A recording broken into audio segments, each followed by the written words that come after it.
안녕하세요. 오늘의 데일리 뉴스레터에 오신 것을 환영합니다.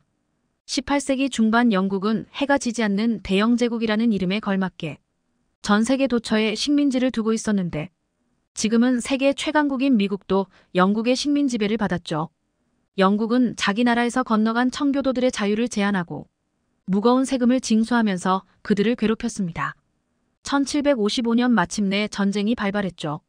하지만 해상강국 영국의 최신 함포와 무적 함대를 감당할 수 없었던 미국 독립군은 후퇴에 후퇴를 거듭했죠.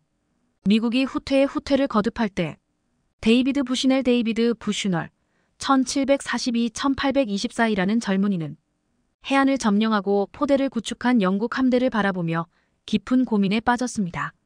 바다속으로 들어가 적의 군함을 폭파시킬 수는 없을까? 라며 머릿속에는 온통 어떻게 영국 군함을 없앨 수 있을까만 고민했죠. 상상에 상상을 거듭하다 그는 바닷속으로 숨어 움직이는 배가 있다면 이길 수 있다는 결론에 다다릅니다. 그러다 그의 눈앞에 무심히 떠내려가는 술통을 보았죠. 통 속에는 약간의 물이 차 있어 파도에 밀리며 물 위에 뜨기도 하고 가라앉기도 했는데 그 통을 본 부시넬은 유레카를 외쳤습니다. 저런 나무통에 사람이 들어갈 수 있다면 수면 아래로 가라앉고 싶을 때는 통 속에 물을 넣고 수면 위로 뜨고 싶을 때는 물을 적당히 빼면 그가 꿈꾸던 바닷속으로 숨어 움직이는 배를 만들 수 있을 것 같았습니다. 그렇게 몇 번의 시행착오 끝에 계란을 세워놓은 것 같은 타원형 배를 만들었습니다. 조그만 이 배는 안쪽과 위쪽에 추진기를 달고 있었고 그 속에서 사람이 조종할 수 있도록 설계되었는데요. 배의 뒤에 달린 키를 움직여 방향을 조종하고 두 발로 배 밑바닥 핸들을 돌려 물의 양을 조절해 배를 뜨게 하거나 가라앉게 했죠. 이것이 바로 인류 최초의 잠수함 터트로입니다. 비록 영국 군함을 폭파시키는 데는 실패했지만 영국군의 사기를 저하시키는 역할을 했습니다. 이후 터트로는 빠른 속도로 개량 발전되어 오늘날과 같은 최첨단 잠수함의 시대를 열었는데요. 사실 잠수함은 전 세계 전쟁사에서 절대 빠질 수 없는 게임 체인저가 됐습니다. 전투기, 전함, 미사일, 탱크 등등 최첨단 무기들이 등장하면서 무기의 양과 질은 곧 전쟁의 승패를 가르는 존재가 됐습니다. 한국이 미국과 전쟁을 벌인다면 객관적인 전력으로 필패가 확실합니다. 무기의 양과 질에서 차이가 확연하니까요. 그런데 전쟁에서 약소국이 강대국을 때려잡을 수 있는 유일한 분야가 있는데 바로 잠수함입니다. 온갖 최첨단 무기들이 적국을 전멸시킬 것처럼 화력을 뿜어낼 때 잠수함은 유유히 바다 아래를 잠영해 먹잇감을 노리는 처단자의 역할을 하니까요. 언제 어디에서 떠올라 어떤 무기를 쓸지도 예상할 수 없어 강대국이 가장 두려워하는 무기이기도 한데 최근 한국이 만든 잠수함이 캐나다의 수십조 원짜리 수주 계약에 상당히 근접한 것으로 알려졌습니다. 어떤 일이 벌어지고 있는 것일까요? 지난 10월 17일부터 6일간 성남 서울공항에서 열린 서울국제항공우주 및 방위산업 전시회솔 ADX 2023이 성황리에 막을 내렸습니다. 이 전시회에는 전 세계 34개국 550개 업체가 참가해 320개 부스를 운영했는데 이 전시회에서 체결된 계약이 60억 달러, 한국 돈으로 무려 8조 원이 넘습니다. 그런데 이 전시회에서 가장 큰 관심을 끈 업체는 하나오션구 대우조선해양이었는데 폴란드, 필리핀, 캐나다, 인도네시아 등 군 관계자들이 전부 하나오션 부스를 찾았습니다. 그리고 그들이 눈여겨본 것은 3영톤급 중형 잠수함 장보고 3배치 2배치2였습니다. 하나오션의 차세대 잠수함 장보고 3배치2의 가장 큰 특징은 리튬이온 배터리 기반 공기부료 추진체계 AIPAIR 인디펜던트 프로펄션을 탑재했다는 점인데 리튬 배터리의 특징은 무게는 가볍지만 에너지의 밀도가 높아 장기간 장거리 잠행이 가능하다는 것입니다. 그래서 배터리 충전을 위해 수면으로 떠오를 필요 없이 최대 20일까지 작전이 가능한데요. 이는 핵추진 잠수함을 제외하고 자막 능력이 가장 긴 것으로 알려졌습니다. 어쨌든 핵추진 잠수함을 보유할 수 없는 국가들의 입장에서는 가장 매력적인 차세대 잠수함이기 때문에 수많은 국가가 눈독을 들이고 있기도 한데요. 폴란드, 필리핀, 캐나다, 인도네시아 등은 러시아 우크라이나 전쟁과 중국의 급격한 군사력 확장으로 자주 국방의 필요성 높아지면서 잠수함 도입을 서두르고 있습니다. 쫄란드는 5조 원 규모의 사업비를 투입해 23척의 잠수함 도입을 추진 중이며 필리핀은 약 3조 원을 들여 잠수함 2척 발주를 추진하고 있습니다. 필리핀군 관계자들은 10월 말 하나오션 조선소와 해군 잠수함 사령부를 비밀리에 방문해 잠수함의 건조와 운용 현황 등을 살폈습니다. 그런데 이 중 가장 기대가 큰 사업은 아무래도 60조 원에 이를 것으로 알려진 캐나다 잠수함 사업입니다. 많은 분들이 캐나다가 60조 원을 투입해 잠수함 12척을 구매할 것이라는 점에 의문을 품습니다. 이유가 있습니다. 주지하다시피 캐나다는 영토로만 국한한다면 전 세계에서 두 번째로 큰 국가입니다.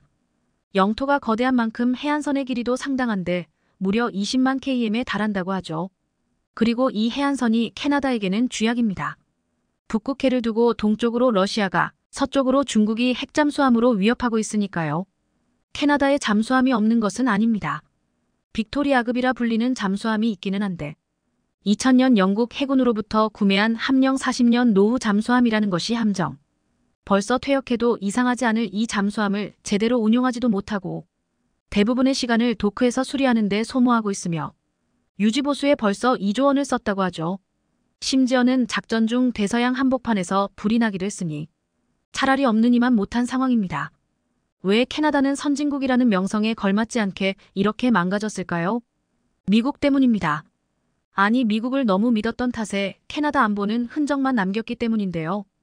캐나다와 국경을 접한 미국은 잘 아시다시피 세계에서 가장 많은 무기를 가진 세계 최강 대국입니다.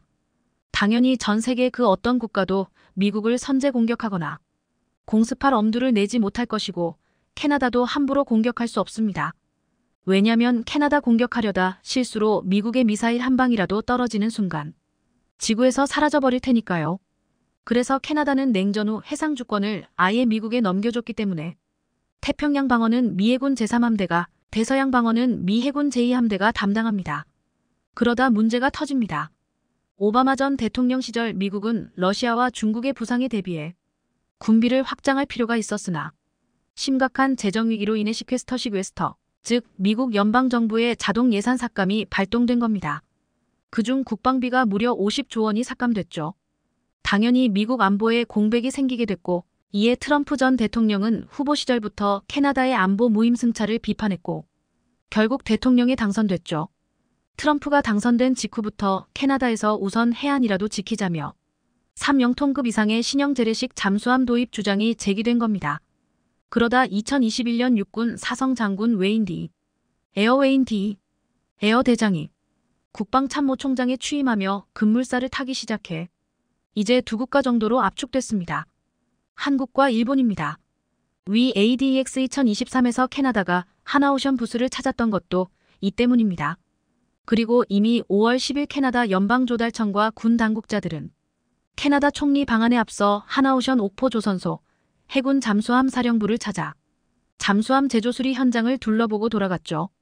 현재 일본의 다이게이급과 하나오션의 DSM이 3천이 경쟁 중인데 아무래도 잠수함 수출 경험이 전무한 일본보다는 수출 경험이 있고 캐나다가 특히 중요하다고 강조한 후속 군수 지원 능력도 한국이 월등히 앞서 있어 조금 더 유리하다고 보는 시선이 많은데요. 그런데 불과 560년 전까지 미사일 하나도 제대로 못 만들던 한국은 어떻게 현존 최고의 기술력을 요하는 잠수함을 만들어 수출까지 할 수 있었던 것일까요? 아마 전쟁사를 통틀어 가장 큰 성과를 올렸던 잠수함은 독일이 개발한 유보트일 겁니다. 1915년부터 1918년 사이 유보트는 총 2,500차례의 전투에 투입되어 218만 톤의 선박을 격침시켰는데 당시 격침된 영국 선박의 90%가 독일 잠수함에 의한 것이었죠. 제2차 세계대전에서도 활약은 이어졌는데 유보트는 물자를 수송하는 연합군의 상선을 침몰시켜 영국을 아사 직전까지 몰고 갔었습니다. 영국의 윈스턴 처칠 1874-1965전 총리는 2차 세계대전 중 가장 무서웠던 건 독일의 잠수함이었다고 토로할 정도였죠. 그리고 잘 아시다시피 전쟁은 독일의 패전. 제2차 세계대전이 끝난 직후 전 연합국 국가들은 전부 독일로 몰려갔습니다. 전쟁에서 그들에게 악몽을 선사한 유보트 설계도와 기술을 빼앗기 위함이었죠. 그런데 한국의 잠수함 역시 유보트를 기초로 하고 있습니다. 한때 유보트를 만들었던 기술자들은 기술을 사장시키고 싶지 않아 HDWHOWALDTSVWERK, 도이치 WERFT 조선소에 모여 작지만 강한 206 잠수함을 만드는 데 성공했죠. 그리고 이 기술을 바탕으로 200톤급 209 잠수함을 제작해 수출하기에 이르는데요. 어뢰를 탑재할 수 있었던 209년 재래식 잠수함 중에서도 역사에 길이 남을 완성도를 자랑합니다. 한국 역시 209 잠수함을 도입했었는데 도입 계기는 아이러니하게도 전두환 전 대통령이야 전두환으로 칭함 시절입니다. 1983년 아웅산을 방문했던 전두환은 예상치 못한 북한의 공격을 받습니다. 충격에 빠진 그는 당장 두 가지 국방정책을 천명했는데 하나는 박정희 전 대통령이야 박정희로 칭함이 시작했다가 전두환이 중단시킨 현무미사일을 완성시키는 것, 또 다른 하나는 잠수함을 만들자는 것입니다.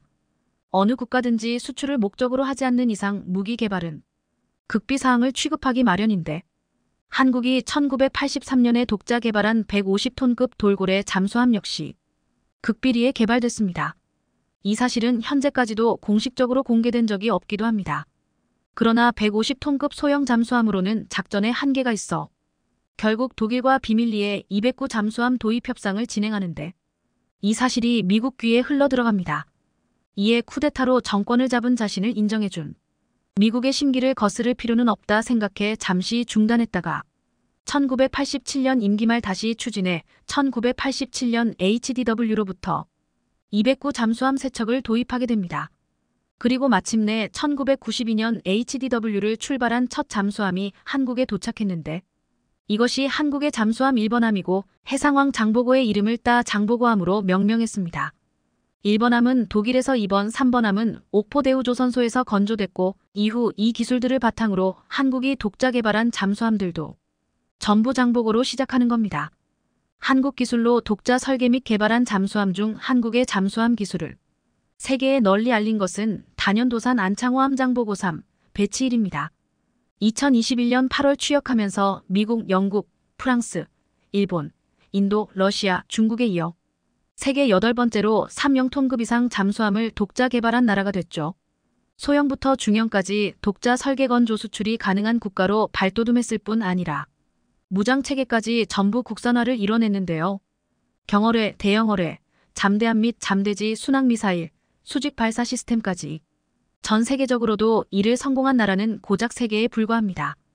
도산 안창호함은 디젤 잠수함 중 세계 최대 크기인 3영톤급으로 기뢰, 어뢰, 유도탄 등 다양한 무장 탑재가 가능하고 해상 및 지상 핵심 표적을 정밀하게 타격할 수 있습니다. 특히 장비의 국산화율이 기존 장보고급 33.7%와 손원 1급 38.6%보다 2배 증가한 76%에 이르는데 이를 통해 수출 시 문제가 될 수 있는 지적 재산권 및 수출 규제 등의 문제에서 자유롭습니다. 이로써 1조 4영억에 달하는 외화 유출을 절감시킬 수 있죠. 이 잠수함의 가장 큰 장점은 아무래도 디젤 잠수함 중 전 세계에서도 유례없는 SLBM 발사가 가능하다는 점인데요. 한국가를 멸망에 이르게 할 수도 있는 탄도미사일의 경우 어떻게 운반하느냐에 따라 공중에서 투하하는 ALBM, 지상에서 발사하는 ICBM, 잠수함에서 발사하는 SLBM으로 구분됩니다. 그중 SLBM이 가장 위협적인데 왜냐면 심해를 잠수하다 어느 순간 수면으로 올라와 미사일을 쓸 수 있기 때문입니다. 사실상 대응이 불가능하죠.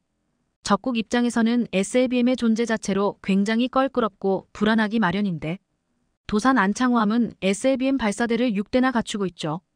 그리고 지난 2021년 9월 15일에는 SLBM 발사를 완벽히 성공시키는 모습을 전 세계에 공개 과시했죠. 잠수함에서 솟구친 미사일은 400km를 나라 목표 지점에 명중했는데 이로써 한국은 세계에서 7번째로 SLBM 발사에 성공한 국가가 됐습니다. 사실 SLBM은 고도의 기술력을 갖추지 못하면 절대로 성공할 수 없습니다. 수중에서 엄청난 힘과 함께 발사되기 때문에 지면에 버금가는 지지대 역할을 해줄 잠수함이 필요하고 또한 수면 위로 쏘아 올렸을 때 제대로 사출되지 않으면 승조원들의 목숨이 위험합니다. 그래서 SLBM은 물속에서 압축 공기로 미사일을 수면 위로 쏘아 올린 후 수면 밖에서 점화시키는 기술, 즉 콜드 런치 콜드 론치가 핵심인데 한국은 이 모든 것을 성공시켰습니다. 단일의 오차로도 발사에 실패하게 되는 것이 SLBM인데 성공시킨 겁니다. 미국 잠수함 전문가 서튼은 자신의 블로그에 한국이 공개한 도산 안창호함은 미사일 능력의 새로운 여명을 예고하는 것일 수도 있다고 평가하기도 했는데요. 제2차 세계대전에서 잠수함은 필요시 잠수하는 존재였으나 이후 필요시 부상하는 잠수함으로 지금 현재는 부상하지 않는 잠수함으로 발전했습니다. 아직 한국은 여러 사정상 핵잠수함을 보유할 수 없는 상황이기는 하지만 앞으로 얼마나 더 무서운 괴물들이 등장할지 기대됩니다. 현대중공업이 해외에 함정정비지원센터를 구축하자 중국이 경악하고 있어 화제입니다. 과거 남중국해 핵심 요충지에 있던 미 해군기지가 한국을 통해서 부활했다는 것입니다. 실제로 한국이 만든 군함 10여 척이 이곳에 자리 잡게 됐으며 향후에는 잠수함까지 배치돼 중국이 크게 견제받을 가능성이 높게 나오고 있습니다. 시진핑까지 긴장한 것으로 나타났는데 무슨 일이 벌어지고 있는지 자세히 알아보겠습니다. 현대중공업은 최근 필리핀 수빅 해군기지에서 군수지원센터 개소식을 가진 바 있습니다. 개소식에는 필리핀 국방부 차관과 해군 참모총장 등이 참석했습니다. 작년 6월 필리핀 국방부와 계약을 체결한 지 6개월 만의 일입니다. 우리나라 방산업계 최초로 해외 MRO 서비스 센터를 구축하게 된 것입니다. 이곳에서는 현대중공업이 2016년 수주에 2020년과 2021년 인도한 필리핀 호위함 2척에 대한 유지보수 정비 지원이 예정되어 있습니다. 정비부품 보관 창고와 정비교육장 등으로 구성되며 정비창 요원들을 위한 다양한 교육 프로그램도 준비되고 있습니다. 현대중공업은 작년 3월 이에 대한 준비도 마쳤는데 STX 엔진, LIGNX1 하나시스템 등과 공동으로 선박 수출 및 MRO 사업 협력 협약을 체결한 바 있습니다. 이로써 현대중공업은 함정 설계, 건조에 이어 수명주기 관리를 아우르는 글로벌 종합솔루션 기업으로 발돋움하게 된 상황입니다. 그런데 필리핀은 해당 시설 건설에 또 다른 의미를 두고 있습니다. 필리핀 대표 조선소를 살리는 마지막 노력이라는 평가를 하고 있는 것입니다. 사실 필리핀 수빅에서 조선소를 운영했던 기업은 한진중공업입니다. 수빅 조선소는 총 23억 달러가 투입돼 2006년 착공해 2009년 완공된 바 있습니다. 미국 해군 기지 부지를 매입해 총 300만 제곱미터 규모로 건설했던 것입니다. 이는 영도 조선소 면적의 10배가 넘는 규모입니다. 생산된 블록과 기자재를 도크로 옮기는 운반거리는 1km를 넘지 않았으며 생산 과정은 상당 부분 자동화되어 있었습니다. 한때 2만 명의 노동자가 일하면서 세계 10위권 수주량을 확보했을 정도입니다. 하지만 2015년 중반부터 업계 전반에 걸친 화물선 공급 과잉으로 재정적 어려움에 빠져들었습니다.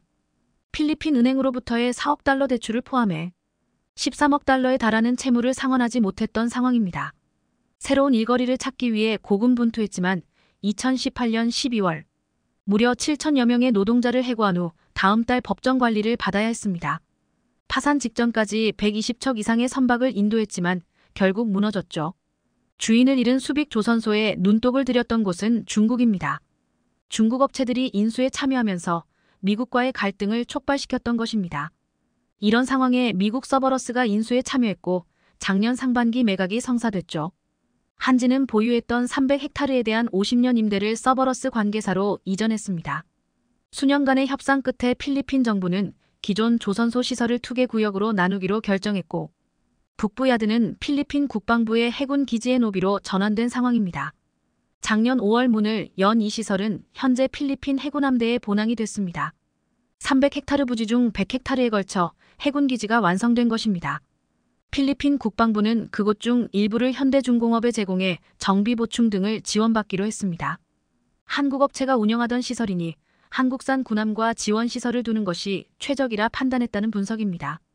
델핀 로렌자나 국방부 장관은 은퇴 전 마지막 기자회견에서 현대중공업에 주문한 모든 선박을 수리할 정비센터를 갖게 됐다며 한진중공업 필리핀 조선소 재가동 노력의 마지막 단계라 밝히기도 했습니다. 한진이 운영했던 수빅 조선소는 위로는 중국과 대만이 있고 주변으로는 베트남, 말레이시아, 인도네시아 등으로 이어져 있어 해상 교통의 중추이자 군사적 요충지로 평가받고 있습니다. 즉 언제라도 전쟁이 발발할 수 있는 화약고 지대인 것입니다. 이로 인해 과거 미 해군 기지로 활용돼 왔고 아시아 지역에 배치된 미 군함의 긴급 정비 수리 또한 이곳에서 진행됐습니다. 필리핀은 한때 아시아의 진주로 불리던 부국이었습니다. 태평양과 남중국해의 풍부한 해양 자원은 물론 영토 곳곳에 금과 구리, 니켈, 크롬 같은 값 나가는 자원이 널려 있었기 때문입니다. 연중 온화한 기후와 비옥한 토지는 쌀, 바나나, 사탕수수 등을 대량으로 생산하기에 적합했죠. 1946년 미국으로부터 완전히 독립한 뒤 한동안 번영을 구가했고 6.25 전쟁 중에는 연인원 7,000명이 넘는 병력을 보내 국제사회에 책임있는 일원으로 활약하기도 했습니다. 1992년 미군 철수 직전까지 필리핀 수비계는 미 태평양함대 핵심 전력인 제7함대가 자리하고 있었습니다. 항공모함과 전함, 순양함, 핵잠수함이 수시로 드나들었죠. 당시 필리핀 주변 남중국해는 평화로운 상황이 유지됐습니다. 하지만 1992년 미군이 떠나면서 상황이 급변했습니다. 중국은 기다렸다는 듯 스프레들리 군도에 해군력을 보내 주변 암초를 모조리 점령했고 스프레들리 군도 일대 환초들을 아예 인공섬으로 만들어버렸던 것입니다. 필리핀이 헤이그 국제사법재판소에 중국을 제소해 승소했지만 소용이 없었습니다. 이런 상황에 미국 해군기지가 있던 수빅만은 필리핀 경제특구로 전환돼 있었습니다. 그 후 한진중공업 조선소로 이용되다가 또다시 해군기지로 변신한 상황입니다. 그런데 이곳에 한국이 최초로 해외 선박 MRO 지원기지를 오픈하자 중국 언론들은 한국의 군수품 수출이 놀라운 속도로 증가했다며 경악하고 있습니다. 사실상 한국 호위함과 지원센터가 과거 미군 해군기지 역할을 하고 있다는 것입니다. 지난달에는 한화시스템 전투체계 훈련센터 완공식까지 진행됐습니다. 엔진 장비실, 시뮬레이션 훈련장, 통제실 등으로 구성되어 있으며 함정전 투체계 CMS-모 이훈련을 포함한 각종 교육 장비가 설치되어 있습니다. 필리핀 해군은 그동안 직접 군함에 올라야 가능했던 교육 훈련을 지상에서도 실시할 수 있게 됐다며 한국의 감사함을 표하고 있습니다. 한화시스템은 해군 수상함, 잠수함 등 80여 척의 전투체계를 공급한 바 있죠. 현대중공업이 필리핀에 제공하기 위해 만들었던 군함에도 장착돼 있습니다. 현대중공업은 2,600톤급 호위함 2척을 필리핀에 성공적으로 인도한 데 이어 3,200톤급 초계함 2척을 수주해 건조 중에 있습니다. 그리고 작년 6월 2,400톤급 원의 경비함 OPV 6척 계약까지 체결했습니다. 원의 경비함은 울산 현대중공업에서 건조해 2028년 인도될 예정입니다. 중국 언론은 필리핀이 한국 군함 6척을 한 번에 사들이자 놀라워했고 필리핀 근처 해역에 갈 땐 조심해야 한다는 보도까지 했습니다. 이번 6척 계약은 총 7,400억 원 정도인데 기존 군함까지 하면 1조 7천억 원이 넘는 규모입니다. 성능도 좋은데 계약보다 배를 빨리 건네주고 사후 서비스 AS까지 확실하다. 필리핀이 계속해서 현대중공업의 군함 건조를 요청하는 이유입니다. 사실 필리핀은 섬나라이면서도 해군력이 강하지 않았죠. 필리핀이 보유 중인 가장 큰 3,200톤 초계함만 봐도 미국 해안경비대에서 쓰던 배로 1960년대 제작돼 2011년 양도된 중고 함정입니다. 1,000톤이 넘는 수상 전투함은 7척뿐이었습니다. 결국 남중국해 갈등에 대응하기 어렵다고 판단해 호라이즌 프로젝트에 착수했던 것입니다. 1차 호세리잘급 구입과 2차 초계함 및 원해 경비함 모두 한국 업체에게 맡겼죠. 여기에 중국이 또 긴장하는 부분은 현대중공업 호위함에 이스라엘 방산기업 IAI의 알파 3D 레이더가 달렸다는 것입니다. 해당 레이더는 한화시스템이 제공한 전투관리 시스템 CMS과 완전히 통합돼 있습니다. 중국 언론은 레이더 탐지거리가 400km에 이르고 수직발사 16기를 가지고 있는 한국산 호위함에 공포를 드러내고 있습니다. 필리핀이 현대식 미사일 호위함에 이어 경량 이지스함도 보유하게 됐다는 것입니다. 올해부터 시작되는 호라이즌 3 전투함 선정에도 한국이 유리한 위치에 올라서 있습니다. 필리핀 해군은 대우조선해양이 개발한 1,400톤급 잠수함에도 관심을 보이고 있는 상태입니다. 작년 5월 필리핀 군수 관계자가 방한해 대우조선해양의 잠수함 작업장 등을 찾았고 방산 전시회 때 설치된 잠수함 모형에 큰 관심을 보이기도 했습니다. 최소 5억 달러가 넘고 유지비도 비싼 프랑스 잠수함 스콜팽금에는 부정적이지만 가성비가 뛰어난 한국산 잠수함에 호감을 표시한 상황입니다. 필리핀은 동남아시아 지역 내 한국의 최대 무기 수출 대상국입니다. 2020년까지 5년간 한국의 무기 수출액은 영국 14%, 필리핀 12%, 태국일 1% 순으로 많았습니다. 이런 수출을 이끌 수 있었던 것은 과거 한국의 무기 공여가 큰 역할을 했습니다. 그런데 최근 한국이 또다시 우방국들의 주목을 받는 일이 발생했습니다. 지난 30여 년간 우리 바다를 굳건히 수호한 함정 8척이 2022년을 끝으로 명예롭게 전역을 했기 때문입니다.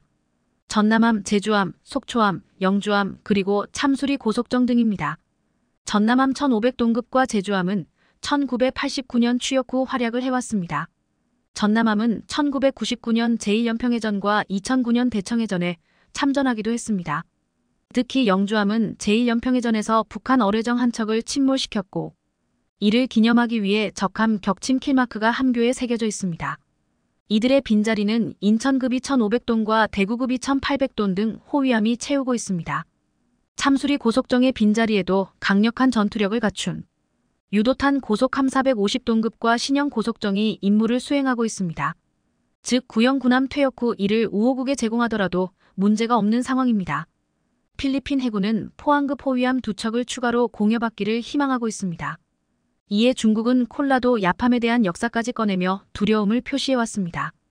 필리핀 해군은 2019년 인도된 포항급 호위함 한 척 이름을 콜라도 야팜으로 바꿨고 그내 경비에 투입한 후 중국 군함이 깜짝 놀라 도망갔던 일화는 유명합니다. 그리고 몇 달 뒤 필리핀 영해에서 활동 중인 중국 잠수함을 잡아내기도 했습니다. 이는 필리핀 해군 역사상 최초의 성과라는 발표까지 나왔죠. 성능이 탁월해 7,100개의 섬을 방어할 수 있는 최적의 초계함이라는 평가입니다. 재작년 말 퇴역한 안동함 1200동급이 필리핀으로 무상 양도가 결정됐을 때 군 관계자들이 곧바로 한국으로 날아와 크게 만족을 했던 이유입니다. 한국은 그동안 40척의 함정을 10개 우호국에 공여해 방산협력 수단으로 활용해왔습니다.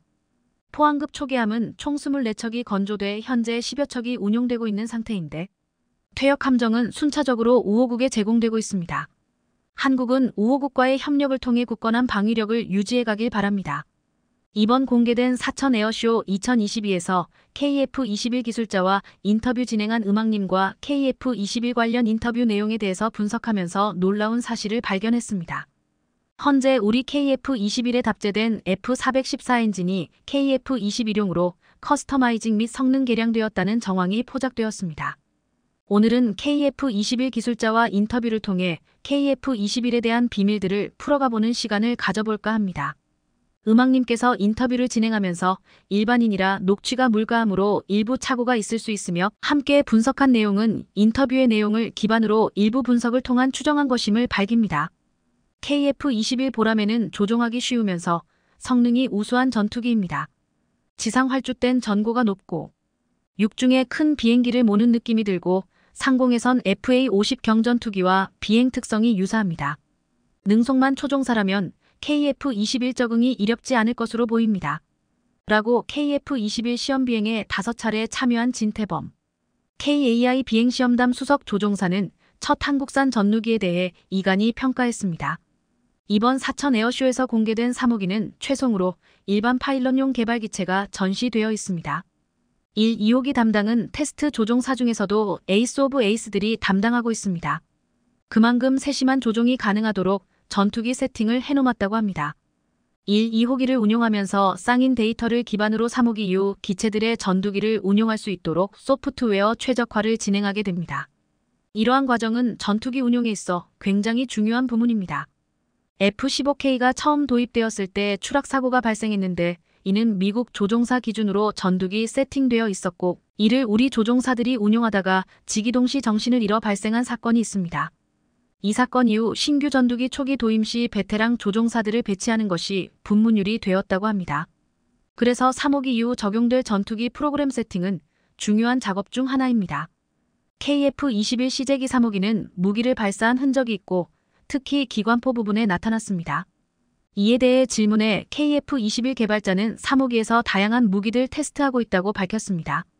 이미 LIG의 전자선 장비들은 KF-21 내부에 내장되어 가고 있고 본격적인 전자전 관련 테스트도 준비 중이라 합니다. KF-21에 적용된 RAM 패널은 거의 극비로 분류되어 KAI에서도 모르는 내용이 많다고 합니다.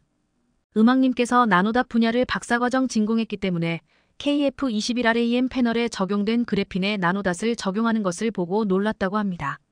KF-21 RAM은 패널 형태로 붙이는데 전투기는 다양한 곡선이 적용되어 있기 때문에 RAM 패널 적용 시 다양한 모양으로 제작이 가능해야 합니다. 그런데 이와 같은 기술은 우리가 일상에서 많이 쓰는 물건에 적용되어 있습니다. 비록 모니터나 TV 화면에 들어가는 디스플레이 구조입니다. OLED가 나노닥 공정으로 만들어집니다. 세계 최고의 디스플레이 기술을 가진 우리나라가 관련 기술을 구현하는데 좋은 산업 구조였던 것입니다. 그래핀은 탄소의 동소체 중 하나이며 단소 원자들이 모여 2차원 평면을 이루고 있는 구조를 말해 원래 전파차폐 및 흡수제인데 거기에 나노닷을 직용하면서 디스플레이에 적용된 커브 넣을 수 있게 된 것입니다.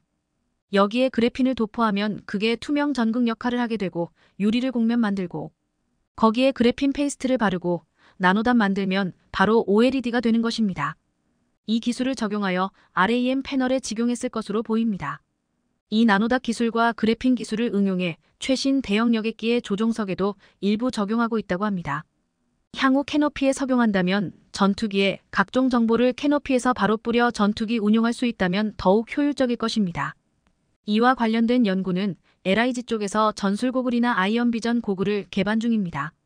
총을 겨누는 십자선이 고글에 보이는 랜드워리어 시스템으로 미군도 이 기능을 구현을 시도하다가 포기했던 고난이도의 기술입니다. 이러한 고글을 레드백과 같은 장갑차에 연동시켜서 탑승 보병에게 외무 영상 정보를 공유해주면 전장의 미확인 지역 WARFOG이 사라지게 됩니다. 병사, 전차, 드론 등등 데이터가 하나로 통합할 수 있어 우리 군이 추구하는 아미타이거 4.0 체계에 부합한 것입니다.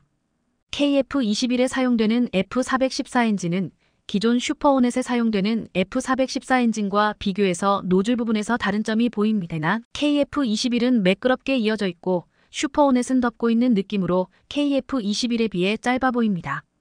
이 부분이 호넷과 같다면 가릴 이유가 없을 것인데 이에 대해 KF-21 개발자에 질문하니 씩 웃으시더니 전용 설계라 다르다라고 밝혔습니다.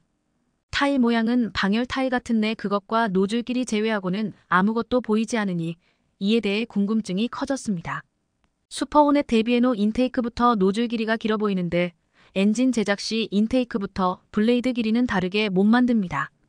인테이크 블레이드 길이를 길게 만들면 진공이 걸려서 출력 감소 혹은 기동 시 엔진 출력 저하가 발생하게 됩니다. 반대로 이 길이가 짧으면 스텔스 성능 감소되기도 하고 충분히 정돈되지 않은 기류가 돌입하면서 연비가 엉망이 되게 됩니다. F414 엔진을 개량한다면 결국 인테이크 블레이드는 그대로 만들고 노즐 쪽에 식능 개량이 가능합니다. F414 엔진 코어 설계 변경 없이 성능 개량 시 엔진 전체 길이 F100금은 4.9M이고 F414 400호넷용이 3.9M, 노즐부가 길수록 효율이 좋아집니다. F135 엔진도 노즐을 긴게 설계해서 높은 추력 및 효율을 이끌어냈습니다. 그래서 KF-21 엔진 뒷부분 사진과 KF-21의 F414 엔진 장착 사진 그리고 비슷한 각도의 F18 슈퍼호넷에 장착된 엔진 사진을 비교해본 결과 KF-21용 F414 엔진이 노즐부가 더 긴 것으로 추정됩니다. 엔진 노즐이 길어지면 그만큼 추력 증가와 열차폐에 유리해지며 그만큼 IR 저감에도 유리하게 됩니다. 또한 외부 노즐은 내부 가동부를 보호용인데 엔진의 열이 열화되어 보통 색이 바뀌게 됩니다. 도료가 열화하면서 새까만 게 바뀌든가 아니면 밝은 회색 톤으로 바뀌게 됩니다. 그러나 KF-21 1호기의 엔진의 외부 노즐 부분을 보면 검은색을 유지하고 있습니다. 이 부분은 F18 슈퍼호넷과도 다른 색이며 신소재 혹은 새로운 코팅 기술이 반영된 것을 추정할 수 있습니다. KF-21은 인테이크를 적용하여 APU나 배기열 저감용 기술을 적용하여 추가적으로 IR 저감 기술도 적용했습니다. KF-21 개발자는 엔진 사이의 공간도 IR 스텔스 관련 설계가 적용되었다고 밝혔습니다. 최소한 KF-21에 적용된 F414 엔진은 노즐 부분에 대한 성능 개선을 통해 IR 성능을 개선한 것으로 보이며 분석대로 노즐 부분이 길어졌다면 추력 증가까지 기대할 수 있습니다. F414EP 엔진이나 F414E 엔진이 엔진 코어 변경을 통해 10% 이상 성능 개선을 했지만 노즐 부분의 부분적인 성능 개량을 했기 때문에 23% 정도 제한적인 성능 개선도 기대할 수 있다는 것이 개인적인 의견입니다. 음악님께서는 더 높은 성능이 개선되었을 것이라는 의견을 주셨습니다. KF-21은 알려진 것보다 더 많은 부문에서 5세대 전투기로 진화할 수 있는 기술들을 개발 적용하고 있습니다. KF-21의 성공적인 개발을 응원합니다. 최근 러시아와 우크라이나의 전쟁 때문에 전 세계적으로 방산에 관한 관심이 뜨겁습니다.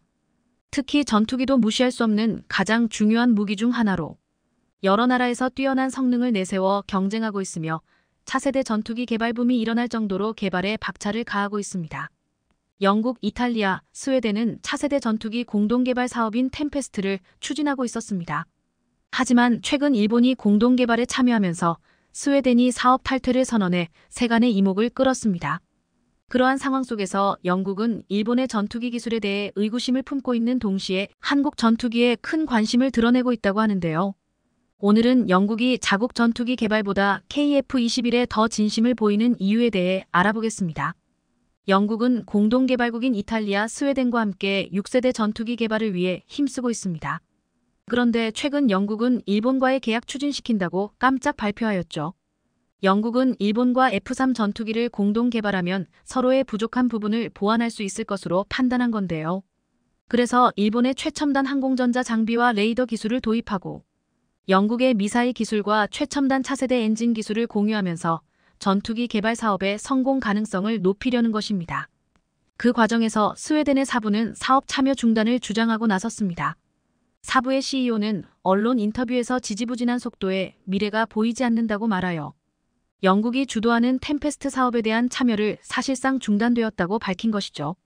그는 프로젝트 초기에 정한 계약 조건이 아직도 실현되지 않았으며 전투기 사업 파트너들이 항상 자신의 요구사항들만 고려하였고 자신들은 항상 뒷전이었다 밝혔습니다. 또한 일본이 프로젝트에 참여하자 우리가 처음에 생각했던 것만큼 사업 기술 개발에 집중되지 않았다라고 불만을 토로했습니다. 그리고 잠재적으로 일본이 프로그램을 재설정하는 동안 우리는 아무것도 할 수 없는 상태에 빠졌다고 했으며 프로젝트의 진행 방향이 이제는 어떻게 될지 잘 모르겠다고 말하며 인터뷰를 마쳤습니다. 즉 템페스트 사업에 대한 일본의 영향력이 커지면서 스웨덴의 불만도 커지고 있다는 분석이 나옵니다. 점점 자신들의 주장이 배제되며 입지가 줄어들었고 영국, 일본, 이탈리아의 전투기 개발 기술에 접근할 수조차 없게 되자 불만이 커진 것이죠. 서브는 80년 이상의 오랜 역사를 지닌 스웨덴 대표 방산업체로 글로벌 항공우주 산업을 선도하고 있습니다. 대표적으로 JAS-39 그리펜 전투기가 가장 많은 인기를 받았었죠. 스웨덴은 이미 발전된 항공산업을 꾸리고 있기에 독자적인 차세대 전투기 개발 역시 충분히 가능할 것으로 보입니다. 각 나라의 이해관계가 어긋나며 문제가 발생했던 공동개발 사업은 비단 템페스트뿐만이 아닙니다. 영국은 과거에도 독일, 이탈리아, 스페인과 함께 전투기 타이푼을 개발했습니다. 항공기술을 총집결해 공중전에 특화된 최첨단 전투기를 개발하였는데요. 그런데 생산 과정에서 4개국의 일자리 보존과 같은 비효율적인 문제가 발생했고 이는 현재까지 문제가 되고 있습니다. 타이푼 전투기를 도입하여 운영 중인 국가는 빠르게 퇴역 처리 중이며 제대로 운영되는 전투기는 100여 대에 불과합니다. 그러다 보니 영국의 항공산업은 정체될 수밖에 없었고 미국과 프랑스에 추월당하고 말았습니다. 이러한 상황을 벗어나고자 영국은 새롭게 템페스트 사업을 추진했던 것인데요. 이번 템페스트 사업 역시 위험성은 높을 수밖에 없습니다. 공동개발은 일반적으로 기술을 함께 개발 공유하고 개발비도 함께 내기에 개발 부담을 줄일 수 있다는 장점이 있습니다. 그러나 운용 요구와 개발 스케줄이 정리되지 않는다든가 만들어진 기체의 성능에 만족하지 못하는 등의 이유로 공동개발은 공중분해될 수도 있습니다. 그래서 영국은 스웨덴보다 개발비를 많이 투자하는 일본에 높은 기대를 걸며 새로운 파트너로 선택했지만 각국의 협력 관계가 얼마나 잘 유지될지 장담할 수 없습니다. 영국과 일본의 전투기 공동 개발 계약 체결이 막바지에 다다른 상황인데 프로젝트에서 일본이 갑자기 열애를 당하고 있습니다. 영국 국방장관인 벤 월러스가 일본이 주최하는 F-3 전투기 개발에 영국이 일본 전투기 사업에 참여해도 얻을 게 전혀 없으며 일본 측의 기술적 신뢰성이 없다는 뜻을 밝힌 것인데요. 영국 정부가 미쓰비시 전투기 개발 수준이 형편없음을 알고 있으며 영국과 일본의 공동 개발 시 만족하게 할 만한 차세대 전투기 개발을 못한다 판단한 것으로 보입니다. 그 가운데 영국이 한국과 방산 협력에 대해 논의 중인 것으로 밝혀져 한국 방산에 대한 세계의 관심이 더욱 커지고 있습니다. 영국 군사 언론은 KF-21 보라매의 전투기 5번째 시제기가 실물로 공개됐으며 시제기 2호기 역시 시험 비행까지 성공했다고 보도하며 현재 분담금 문제로 어려움을 겪고 있는 한국은 분담금 및 전투기 엔진 개발 과정에서 협력국을 찾고 있고 말하였는데요. 이에 영국 기업 롤스로이스 엔진이 한국에 손을 내밀어 군사동맹을 체결해야 한다고 주장했습니다. 지난 10월 신범철 국방부 차관은 영국 판버러 국제에어쇼 현장에서 제러미 퀸 영국 국방부 획득 차관과 양자회담을 하고 방산 분야 협력을 논의한 적이 있었습니다. 국방부에 따르면 제러미 퀸 차관은 K9 자주포의 우수성을 잘 알고 있으며 첫 시험 비행에 성공한 한국형 전투기 KF-21 사업 등 다양한 분야에서 더 긴밀하게 협력하자고 제안했다고 합니다. 현재 영국 국방부는 폴란드에 이어 한국산 K9 자주포 80대 구매를 검토 중인 것으로 밝혀졌으며 차후 KF-21을 도입하는 것 또한 검토 중이라고 합니다. 영국 국방장관으로부터 세계 방산시장에서 한국 방위산업의 신뢰성을 인정받았다고 볼 수 있는데요. 차후 영국은 한국을 주기적으로 방문해 시험 비행을 참관할 계획입니다. 영국 수출 수주는 KF-21 전투기를 전 세계에 시연하고 지금까지 개발한 성능을 검증하는 계기가 될 것입니다. 이 과정에서 전투기 부품의 국산화는 매우 중요한 과제가 될 것입니다. 긍정적인 측면에서 이점을 얻을 뿐만 아니라 보다 세부적인 성능 향상으로 업그레이드를 진행할 수 있으며 세계 방산 시장에 대한 판매도 수월하게 진행할 수 있기 때문입니다. 하지만 미국산 엔진을 사용하고 있는 현재 상황에서는 수출이 불발이 날 수도 있습니다.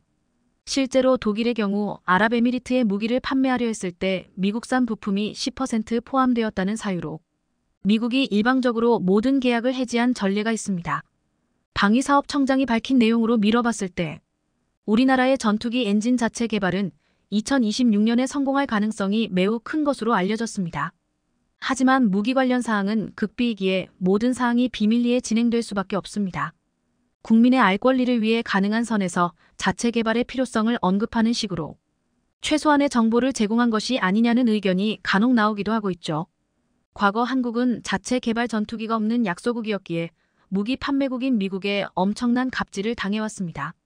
미국은 AS 서비스도 거의 제공하지 않고 구매 가격 및 운영비 역시 높게 책정했습니다.